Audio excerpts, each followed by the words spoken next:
그러니까 시장의 주도가 누구냐를 파악하지 않고 네. 그냥 옛날 상승장 때 잔재 그 잔 기운이 남아서 무조건 매도자들이 버티면 이긴다라는 그게 지금 있는 거예요. 주도권이 마치 매도자에게 있는 것처럼. 그렇죠. 지금은 매수자로 이미 넘어갔어요. 소장님, 네. 최근에 서울 수도권에서 고점 대비 30에서 40% 정도의 폭락이 나온 이제 일부 단지들이 나오고 있는데 네네네. 반면에 호가들이 생각만큼 내려가지 않는 단지들도 있는 것 같아요. 예, 특히나 예, 이렇게 좀 단지 규모가 작은 곳이 그런 예, 것 같은데 일부 전문가분들은 네. 호가가 버티는 가운데 실거래가 하락이 찍히지 않는 단지를 보고 네. 이런 단지들은 뭐 GTX 호재라든가 어떤 학군의 힘으로 가격이 떨어지지 않는다라는 네. 표현을 하시기도 하거든요. 네네. 이런 해석이 과연 맞는 것일까요? 그거는 제가 볼 때는 네. 시장을 좀 너무 잘 모르는 게 아닌가. 주로 그러니까 긴 조정이다 뭐 이런 말씀을 또 덧붙이시면서 그런 말씀 하시더라고요. 그런 것들은 어느 날 갑자기 급락 거래가 생겨요. 네. 어느 날 갑자기. 왜 그러냐면 사실은 이게 매도자들 같은 경우 이제 투자자들이 오히려 많이 산 아파트가 있고 완전 실거주자 위주로 들어간 아파트들이 있어요. 네. 그럼 실거주자들 위주로 들어간 아파트들 같은 경우는 이런 급락장이 이렇게 벌어질 때 네. 어차피 안 팔리는 걸 알아요. 그러면 굳이 급하게 팔려고 하지 않아요. 네. 그래서 버티는 겁니다. 또 어차피 난 예전에 샀을 테니까. 네. 근데 문제는 매수자들이 이런 물건을 쳐다보지도 않아요. 보통은 입지가 좀 떨어진다거나 예. 뭔가 이제 그런 쪽들이 아예 더 쳐다보지도 않아요. 그러면은 이제 여기에서 기싸움이 이렇게 벌어지는 거잖아요. 그러면 이제 어느 쪽으로 기우냐? 매수자 쪽으로 완전히 기울잖아요. 그러면은 이 중에 누군가는 언젠가는 이사를 가거나 팔아야 되는 사람이 생기죠. 그렇죠. 그럼 그 사람이 팔 때 실거래가 호가로 내놓으면 절대 안 팔리죠. 그죠. 뭐 한창 비쌌을 때 호가로 처음에 내봤겠지만 절대 안 되겠죠. 그러면 이런 것들은 이제 주변 아파트 이제 조금 더 상위권에 있는 아파트랑 비교했을 때 그 고점 대비 떨어진 비율을 보잖아요. 네. 그럼 매수자들이 바보가 아니거든요. 그럼 이런 물건을 살 때는 야 이거는 좀 더 떨어지는 건데 그러면 얘가 30% 떨어졌으면 얘는 40% 정도 떨어져야 돼. 그 정도에서 기대하면서 대기하고 있는 거예요. 오히려 이 정도는 우량한 게 아니니까 더 깎아서 사야지 내가. 그렇죠. 그러면은 나중에 파는 사람은 사실 지금 호가에서 버티다가 40% 떨어진 가격에 팔아야 돼요. 그럼 그냥 수직낙하는 거예요, 이런 거는. 야, 그러면 지금 뭐 학군의 힘으로 버티는 지역이 아니라 네. 매수자들이 관심을 주지 않는 지역이라고 봐야 되죠. 그러니까 이걸 명확히 알아야 돼. 시장에서 네. 주도자가 어느 쪽이냐. 그러니까 매도자가 주도냐, 매수자가 주도냐. 이 시장에 따라서 완전히 달라지는데 하락장은 매수자 우위의 시장이에요. 그러니까 매수자가 높은 지위를 가지고 있다는 거죠. 그러면 매도자가 아무리 무슨 짓을 해도 소용이 없는 거예요. 그러니까 지금 이 얘기는 뭐냐. 매도자가 버티면 이긴다라는 논리가 똑같거든요. 그렇죠. 우리는 안 팔고 버티면 네. 돼.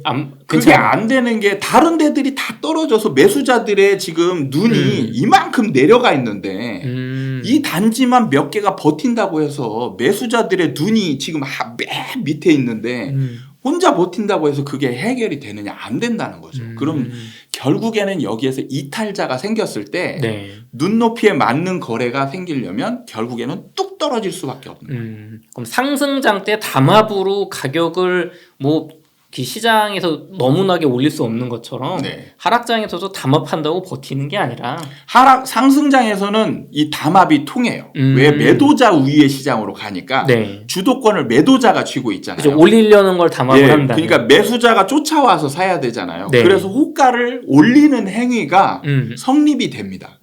호가를 올리고 버티면 매수자들이 와서 쫓아와서 사요. 언젠가는. 그래서 자꾸 호가 갭을 예를 들어서 처음에는 예를 들어서 실거래가가 5억이다. 네. 그러면 사람들이 호가 올리는 범위를 뭐 처음에는 1,000, 2,000 올리다가 맞아요. 많이 올리는 게 5,000까지 올려요. 그러면 거래가 안 일어나요. 당분간은. 그러다가 누군가 와서 또 사요.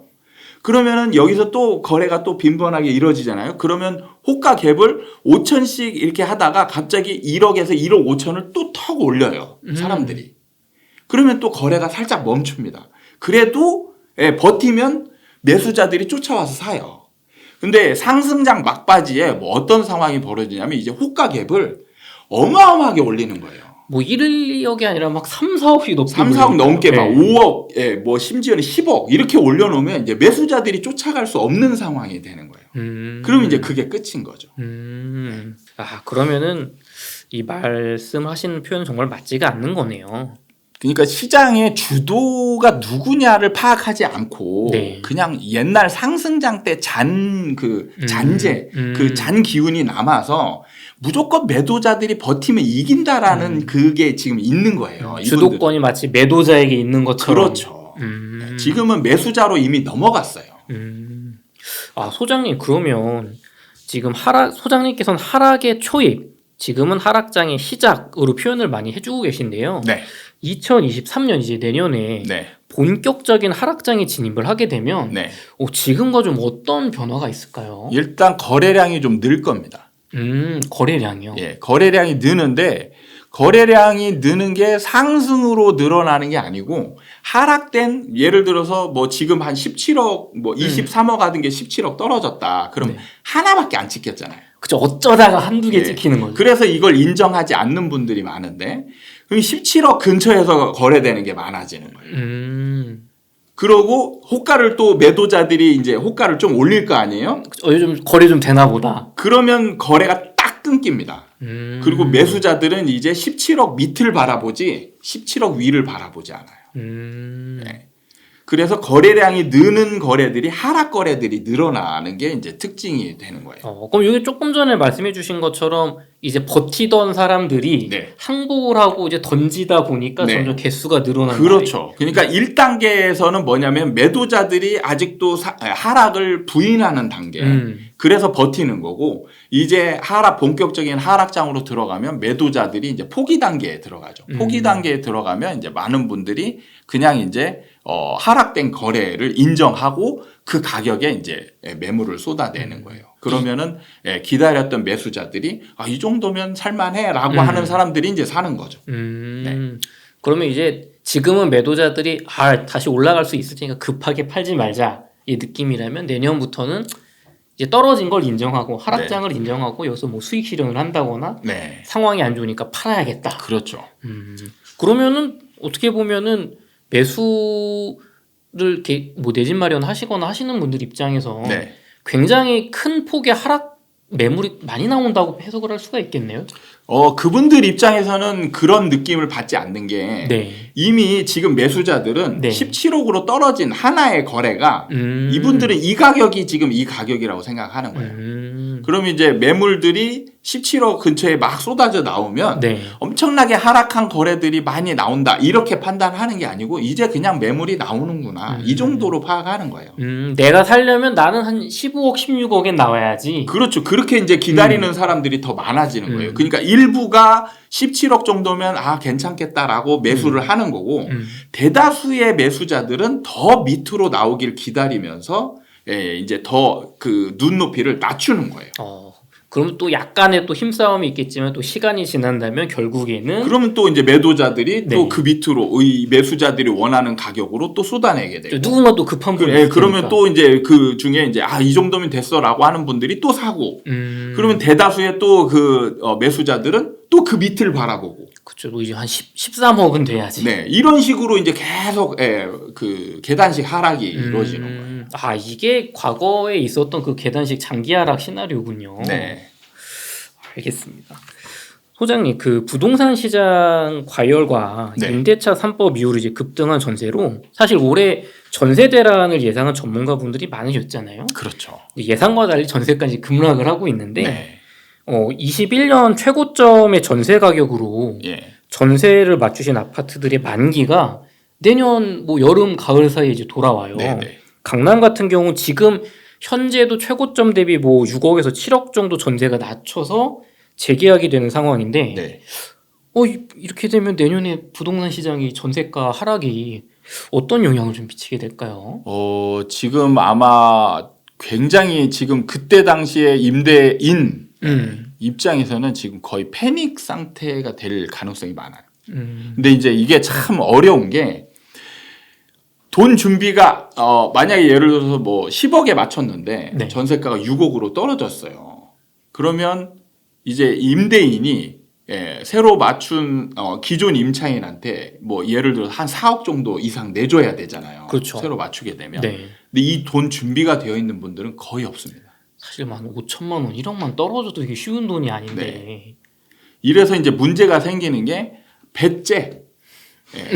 이제 배째가 나오고 네. 임차인은 만약에 이때 이사 가려고 하는데 네. 이 보증금을 자기가 들어간 10억 보증금을 다 못 받을 가능성이 높기 때문에 이제 새로운 계약을 하기에도 어려운 상황이 처해져요. 이게 진짜 난감한 상황이죠. 그죠. 내가 받는다는 보장이 없으니까 섣불리 계약을 할 수가 없고. 예. 그래서 임차인의 지위가 참 불안하긴 해요. 음. 그러니까 떨어지면 좋아야 되는데 떨어지면 돈 준비가 안 되어 있는 임대인한테 돈을 받아낼 방법이 없으니까. 아, 이게 또 내가 내 돈 떼일 걱정 혹은 늦춰질 걱정을 오히려 해야 되네요. 임차인. 그래서 사실 돈 여유가 있는 임차인이라면 사실 방법은 많아요. 뭐 보증보험도 걸었을 테고, 네. 그다음에 뭐 임차권 등기라는 걸 통해서 이제 나중에 경매를 그거에 기인해서 경매를 넣을 수도 있고 여러 가지 방법이 있는데 문제는 돈 여유가 없는 사람이 이사를 가야 될 때 그러면 이 돈 여유가 없는 임차인은 뭐가 돼야 되냐면 돈을 받아서 치러야 되는 거예요, 이게. 그렇죠. 계약금도 보통 한 10% 좀 먼저 달라고 하는 상황인데. 그렇죠. 근데 이 사람이 임대인이 배째 하고 있으면 돈이 안 들어오잖아요. 그렇죠. 그럼 계약을 덜컥 해놓고 있으면 이제 자기 책임이 되는 거죠. 그죠. 내가 계약을 이행을 못하는 상태니까. 그러니까 이제 이거 계약 깨지면 이 계약에 대한 뭐라고 하나 위약금, 네. 위약금을 내가 스스로 지불하고 나중에 뭐 청구를 하든지 이렇게 해야 되는데 계속 배째. 그죠. 뭐 소송하려면 한 세월이고. 네. 이게 지금 우리나라 전세 제도의 이제 문제점에서 이 부분이 이제 가장 큰 거예요. 그러니까 임차인이 사실 이 전세가가 지금처럼 급락하지 않고 완만하게 이제 하락할 때는 사실 임대인도 어느 정도 대비하고 조금 이제 세입자 뭐 그냥 가격 낮춰서 맞추고 이러면서 좀 부족한 거는 이제 뭐 빌려서 준다든지 이렇게 해서 이제 해결을 하는데 지금처럼 진짜 급락을 해버리면 임대인도 이 돈을 어디서 빌려겠어요. 그렇죠. 구할 데가 없기 때문에 이제 진짜 어떻게 보면 제가 임대인을 뭐 어떻게 보면 대변하는 것처럼 보이지만 현실적인 부분에서 이런 상황들이 많이 나와요. 그럼 내년에는 어떤 임대차 관련 분쟁이나 이런 게 굉장히 많아지죠. 굉장히 심해지겠네요. 네네. 그러면은 임대인 입장에서는 네. 이런 상황에서 보통은 역월세를 막 이자를 제한한다는 것처럼 네. 아마 타파를 하려고 할 텐데 네. 그럼 임차인 입장에서는 그거를 받아들이는 게 좋을까요? 아니면은 내가 전세금을 어떻게든 돌려받는 뭐 소송을 진행한다거나 그게 그게 그러니까 좋을까요? 현실적인 부분에서는 네. 저는 이제 좀 굉장히 현실적인 거를 좋아하는데 네. 그러니까 이론적으로 보면 임차인은 할 게 많아요. 예. 전세 보증보험 제도가 있기 때문에 보증보험을 들었다라면 이사 가고 나중에 보증보험 회사한테 청구하면 그 돈 쉽게 받거든요. 그렇죠. 보증보험 회사에서 이사 갔냐 확인하고 보증금 있네 그럼 주고 구상권은 이제 임대인한테 청구한단 말이에요. 근데 현실적인 부분은 문제는 이 여윳돈을 가지고 있는 임차인이 없다라는 거죠, 많이. 그럼 이걸 받아내려면 이사를 가야 돼요. 먼저 가야 되니까. 네, 이사를 가야 됩니다. 그럼 가려면 내 돈으로 해야 되는 거죠. 그 여윳돈으로. 이사비를 안 주나 봐요. 아니 임대인이 아무것도 안 그쵸. 주고 배째라고 하니까. 완전 임대인이 배째고 있으니까. 네. 그러니까 임차권 등기도 이사를 가야 임차권 등기를 할 수 있거든요. 그렇죠. 그냥 내가 여기에 살고 있으면 그냥 임차인인 거예요. 그냥 이게 만약 예를 들어서 소송을 만약에 하잖아요. 그러면 그 보증금을 못 내줬으니까 네. 손해배상 청구를 할 수 있는데 이게 손해배상 청구를 하려면 이 사람이 이 집에 살고 있지 않아야 돼요. 왜냐하면 이 집에 살고 있으면 이 사람도 그거에 기인해서 사용 수익을 하고 있거든요. 그렇죠. 그럼 손해배상 청구가 안 되는 거죠. 저도 이거 되게 공감하는 게요. 네. 제가 몇 년 전에 네. 같은 상황을 겪은 적이 있었어요. 그래서 알아봤는데 네. 정확하게 똑같은 말씀을 해주시더라고요. 네. 내가 그 집에 전세로 살고 있다면 뭐 소송을 하도 사실 거의 뭔가 손해배상을 받을 수 있는 게 굉장히 적어진다. 네네. 근데 이제 나가려고 하는데 그 돈이 묶여 있는 상황이잖아요. 네. 근데 이게 정말 쉽지가 않긴 해요. 그러니까 법으로 해결하려면 나가야 돼요. 예. 나가려면 그거는 임대인이 돈을 안 주니까 어떤 국가기관에서 나가는 돈을 대신 주는 것도 아니니까 그러면 내 스스로 해결해야 되는 거예요. 이게 이제 가장 문제입니다. 이게. 예. 그래서 해결할 방법이 없이 그냥 어쩔 때는 그러니까 마음 약한 임차인은 그냥 예를 들면 10억의 꼭대기 찍은 전세 가격 있잖아요. 네. 이 가격에 계약을 쓰는 사람도 생길 수 있습니다. 이렇게 분쟁을 일으키고 싫거나 어려움이 있으니까 그냥 그렇죠. 저 사람 또 네네. 힘든 사정이 있다고 하니까 네네. 그러면은 집주인 입장에서 약간 그 차액만큼 어느 정도 월세 형태로 보상을 해준다고 한다면 네. 내가 그럼 이렇게 좀 자금적 여유가 된 분이 아니라면 그걸 좀 받아들이는 것도 어떻게 보면 좀 현실적인 방법일 수 있겠네요. 그럴 수밖에 없는 상황이 처해지는 경우도 많죠. 음.